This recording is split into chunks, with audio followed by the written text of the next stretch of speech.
Hello everybody, welcome back to Beating the Odds. It is Friday, June 14th, 2024. We are back with our best bets of the day. If you're new to the channel, my name is Zach and welcome to Beating the Odds. Hit that subscribe button, like this video, hit notification bell so you never miss a pick. We post these best bet videos every single day. We're going after our first 15,000 subscribers, so I'm really excited to have y'all here. Let's go win together today. Let's go make some money. So to recap yesterday's results, we had a weird day. Wasn't our best day yesterday. We had our members only best bet Cubs first 5 money line. That was a win. Tigers first 5 minus 0.5 absolutely crushed us. They ended up beating the Nationals in the first 6 innings, not the first 5. That was brutal. Under 5.5 Edmonton, Florida. I'm not sure how that game went over, especially with how the first 10 minutes of the first 30 minutes of that game went. That was ridiculous.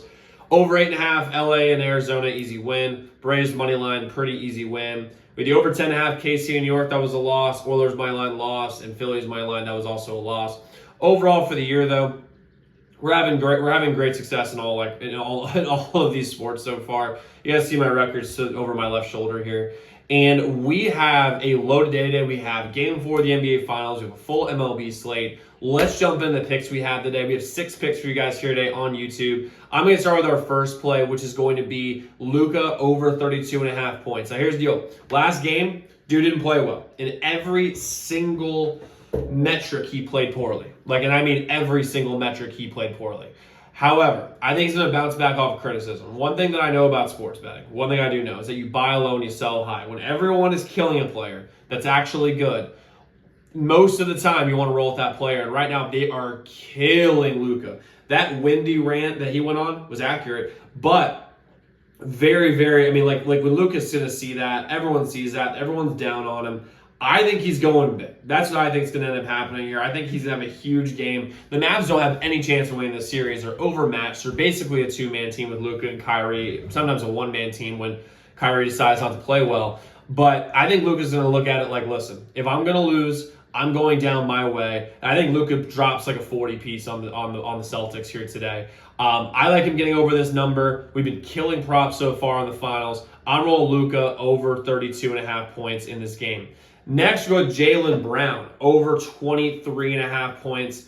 I like Jaylen Brown again here because, first off, he just has more dog than Jason Tatum. Jason Tatum had a great game 3, but one thing people don't really think about is the fact that they're up 2-0. And when the pressure was on at home, Jason Tatum shrunk. He ran away from the ball. That dude was scary. And in game 3, he played great, but it was all because there's no pressure on him. Now, there's literally no pressure on him, but Jaylen Brown is the odds-on favorite to win Finals MVP, and he should. And he knows. And I mean, listen, no matter what the dynamic is between these two, I know this for years. They've been talking about who's better, Jaylen Brown or Jason Tatum, or should we move off Jaylen Brown? There is a little bit of competitiveness even between teammates. And he knows that if he has a huge game today and they win, Jaylen Brown is the Finals MVP, and that's there forever. And I think he goes after him. Plus, in his matchup, he always gets switched on Luka. He does this on purpose. Jaylen Brown gets the ball. He's usually guarded by, like a JJ Hardy or like one of these role players that's good on one of the 3-and-D guys. And then whoever's on Luka just picks his man. They do a switch, and then Jaylen Brown is literally just going one-on-one with Luka Doncic, and that is going to go poorly for Luka. Jaylen Brown is going to blow by him. He's going to be able to hit basically wide open threes because Luka has no ability to play defense whatsoever.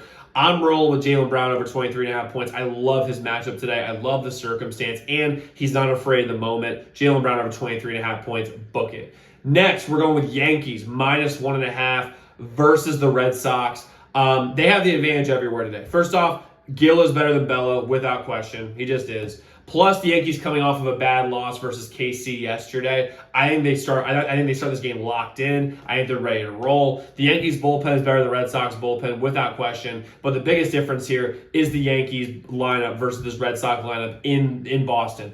This is a hitter's park without question. And when you look at the Yankees and you have Juan Soto hitting second, Aaron Judge hitting third, Giancarlo Stanton hitting fourth, Anthony Rizzo hitting fifth, that is one murderer's row, 2 through 5.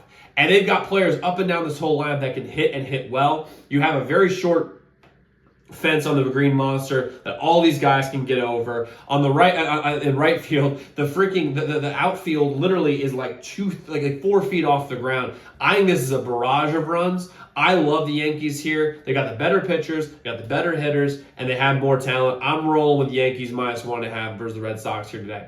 Next, go with the over 8 in Cleveland, Toronto. When you look at the starting pitching matchup, it's very, very it's weak. Let's just put it that way. Allen for Cleveland last year was awesome. This year he's been terrible. He has over a 5 ERA, has not been good at all for Cleveland this year. And when you look at Gausman for Toronto, he's played better in the last month, but he hasn't played well in comparison to what we expected over the last couple of years. And Cleveland's offense this year, their batting is so much better than it was last year. And I mean so much better. On top of that, the bullpen for Toronto is the 3rd worst in the league. So you have an average performing pitcher, not saying he's an average pitcher, but performing like at an average level, plus a terrible bullpen versus a really good offense.